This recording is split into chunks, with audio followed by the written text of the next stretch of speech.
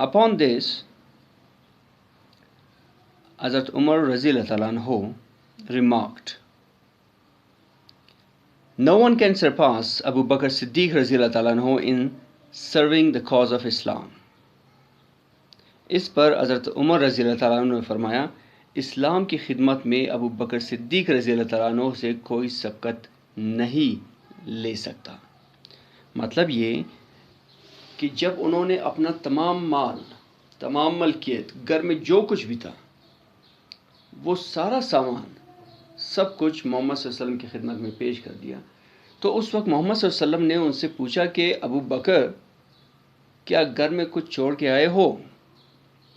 تو ابو بکر صدیق رضی اللہ تعالیٰ عنہ نے کہا کہ اللہ اور اس کے رسول کا نام چھوڑ کے آئے ہو۔ اسی دوران حضرت عمر رضی اللہ تعالیٰ عنہ جو کہ وہاں موجود تھے، انہوں نے اپنے گھر کا آدھا سامان محمد صلی اللہ علیہ وسلم کی خدمت میں پیش کیا تھا، اور یہ دیکھ کر کہ ابو بکر نے پھر بازی مار لی، پھر وہ مجھ سے آگے نکل گیا، کیونکہ اس بار وہ سوچ رہا تھا کہ میں آدھا سامان گھر کا لے کر آیا ہوں تو اس سے زیادہ کوئی بھی نہیں دے گا۔ لیکن جب حضرت ابو بکر صدیق رضی اللہ تعالیٰ عنہ نے اپنے گھر کا پورا سامان محمد صلی اللہ علیہ وسلم کی خدمت میں پیش کیا تو حضرت عمر رضی اللہ تعالیٰ عنہ نے کہا کہ اسلام کی خاطر حضرت ابو بکر صدیق سے کوئی بھی آگے نہیں بڑھ سکتا۔ After the conquest of Makkah, Abu Bakr Siddiq radiallahu anhu was appointed as Amirul Hajj, and 300 Muslims performed Hajj under his guidance. فتح مکہ کے بعد حضرت ابو بکر صدیق رضی اللہ عنہ کو امیر الحج مقرر کیا گیا، اور آپ رضی اللہ عنہ کی رہنمائی میں 300 مسلمانوں نے حج کیا۔ He was the most trusted companion of Muhammad peace be upon him. وہ حضرت محمد صلی اللہ علیہ وسلم کے سب سے زیادہ قابل اعتماد ساتھی تھے۔ On the Prophet's direction, he also led the daily prayers during the last days of the Holy Prophet Muhammad's peace be upon him life. انہوں نے حضرت محمد صلی اللہ علیہ وسلم کی ہدایات پر آپ صلی اللہ علیہ وسلم کی زندگی کے آخری ایام یا دنوں میں نمازوں کی امامت کرائی۔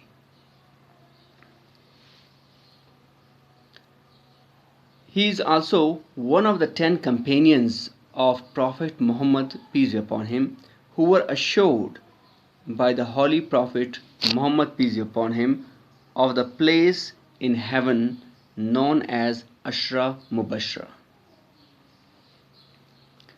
آپ رضی اللہ تعالیٰ عنہ حضرت محمد صلی اللہ علیہ وسلم کے ان 10 ساتھیوں میں سے ایک ہیں جنہیں حضرت محمد صلی اللہ علیہ وسلم نے جنتی ہونے کا یقین دلایا، جو عشرہ مبشرہ کہلاتا ہے۔ تو عشرہ مبشرہ 10 صحابی ہیں جو ان کی زندگی میں حضرت محمد صلی اللہ علیہ وسلم نے انہیں یہ خوشخبری سنائی کہ وہ لوگ جنتی ہیں۔ تو ان میں سے حضرت ابو بکر صدیق رضی اللہ تعالیٰ عنہ ایک ہیں۔ After the demise of the Holy Prophet Muhammad peace upon him, he was unanimously elected to be the first caliph of the Muslims and continued to perform meritorious services for the promotion of Islam.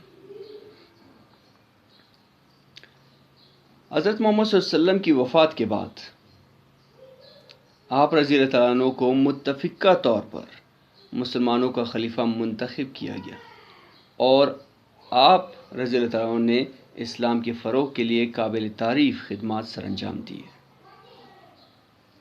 جب محمد صلی اللہ علیہ وسلم وفات پا گئے تو اب اسلام کو خطرہ یہ تھا کہ اسلام کا جو ایک سربراہ ہوگا، جیسے محمد صلی اللہ علیہ وسلم تھے، سب ان کی پیروی کرتے تھے۔ اب محمد صلی اللہ علیہ وسلم کے بعد کون آئے گا جو اس نظام کو، اسلامی نظام کو، خلافت کو آگے بڑھائے گا؟ تو یہ ایک بہت مشکل مرحلہ تھا، کیونکہ اس وقت بہت سارے ایسے گروپ بن گئے تھے جنہوں نے کہا کہ ہمارے جیسے مدینہ والے کہہ رہے تھے کہ اب سربراہ جو آئے گا، خلیفہ آئے گا، وہ ہمارے لوگوں میں سے ہوگا، کیونکہ اسلام کو جو تقویت یا طاقت یا فروغ ملا وہ تو مدینہ آ کر ملا۔ لہٰذا ہمارے لوگوں میں سے چنا جائے۔ تو اس پہ حضرت عمر رضی اللہ تعالیٰ عنہ آگے بڑھے اور انہوں نے کہا کہ حضرت ابو بکر صدیق رضی اللہ تعالیٰ عنہ سے زیادہ بہتر جو آپشن ہے ہمارے پاس وہ نہیں ہو سکتا۔ یہ ایک بہترین انسان ہے اور یہ محمد صلی اللہ علیہ وسلم کے بچپن کے ساتھی ہیں۔ ہم ان کے اخلاق، ان کے کردار، ہر چیز کے بارے میں جانتے ہیں۔ تو ان کی یہ تجویز تھی کہ حضرت ابوبکر صدیق رضی اللہ تعالیٰ عنہ کو پہلے خلیفہ منتخب کیا جائے، اور اس طرح ان کا انتخاب ہوا۔ He rendered his services as a caliph for 27 months only. انہوں نے 27 ماہ، صرف 27 ماہ خلافت کی خلافت ایک خلیفہ کی حیثیت سے اپنی خدمات سر انجام دیے۔